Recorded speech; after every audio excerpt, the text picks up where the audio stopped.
Global Typhoon, Chairman TV. Weather update. Helping homeless people. Please subscribe.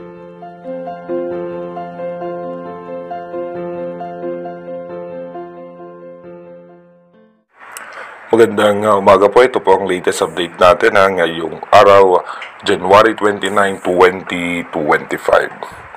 Patuloy pa rin pong umiiral sa ating bansa yung northeast monsoon o yung amihan at yung shear line.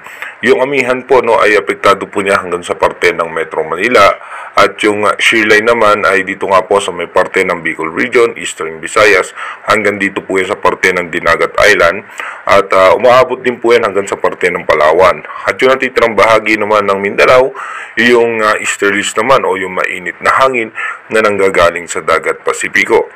Ayon naman po sa ating advanced weather forecast ng European Center, meron ng possible low pressure area na mabubuo pero ito po'y lulusawin ng northeast monsoon o ng amihan. Hanggang sa Pebrero nga po, wala po tayo nakikita sa ating advanced weather forecast na posibleng bagyo na direktang makakaapekto sa ating bansa. Dito po sa ating rain map animation, expected nga po natin mamayang alas 3 ng hapon.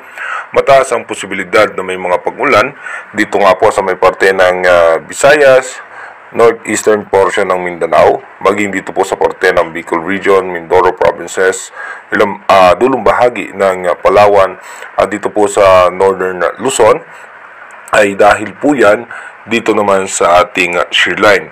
At pagdating naman po ng alas 6 ng gabi mamaya, expected natin na mataas pa rin ang chance ng pag-ulan dito nga sa may eastern section ng Visayas, at asahan din po natin halos malaking bahagi ng Visayas ay makakaranas ng mga biglaang pagbuhos ng pag-ulan dahil po yan sa shear line. Habang ang parte naman po ng Bicol Region, expected nga po natin na makakaranas din po yan ng mga biglaang pagbuhos ng pag-ulan. Pagdating naman po ng alas 10 ng gabi mamaya, may mga heavy rainfall po tayo dito nga po sa may northern Samar, eastern Samar. Expected na nga po natin yan dahil nga po sa may parte ng shear line. At asahan din po natin, mataas pa rin po ang posibilidad na may pag-ulan sa parte ng Bicol Region, Polillo Island, Quezon, Mindoro Provinces, Marinduque, at dito nga po sa may parte ng Romblon. Dumako na nga po tayo sa ating advanced weather forecast. Dito po sa ating advanced weather forecast, bukas nga po January 30, expected nga po natin na yung shear line naangat po yan hanggang dito sa parte ng Polillo Island hanggang Central Luzon.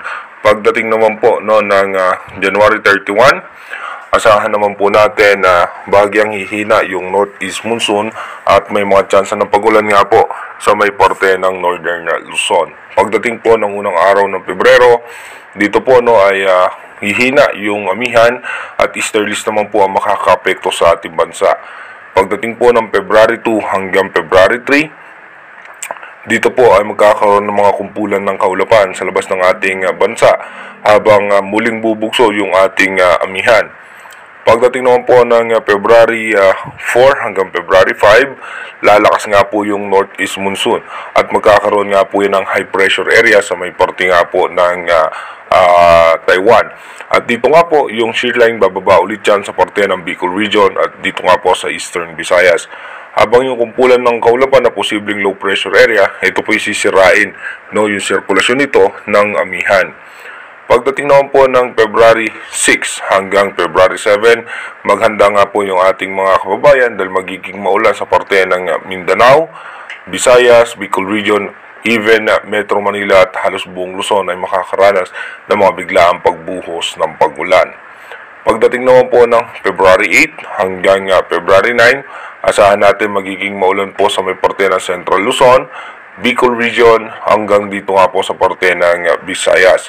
Pagdating naman po ng February 10 hanggang February 11, sa February 10 po, mataas ang tsansa ng pag-ulan sa Visayas at Mindanao. Pero pagdating naman po ng February 11, ito po ay hihina yung mga posibilidad ng pag-ulan. Sa ngayon nga po, wala naman po tayo nakikitang posibleng bagyo na makakaapekto sa ating bansa. Ayon nga sa pagtataya ng European Center, posible po meron tayo isa o hanggang 2 bagyo na posibleng pumasok sa ating bansa kung hindi nga po magbabago yung ating advanced weather forecast.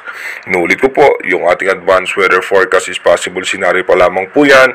Malaki pa rin po ang tsansa na magbago po lahat yan. Kaya manatili tayong tumutok sa ating advanced weather forecast para malaman natin yung mga posibleng sama ng panahon na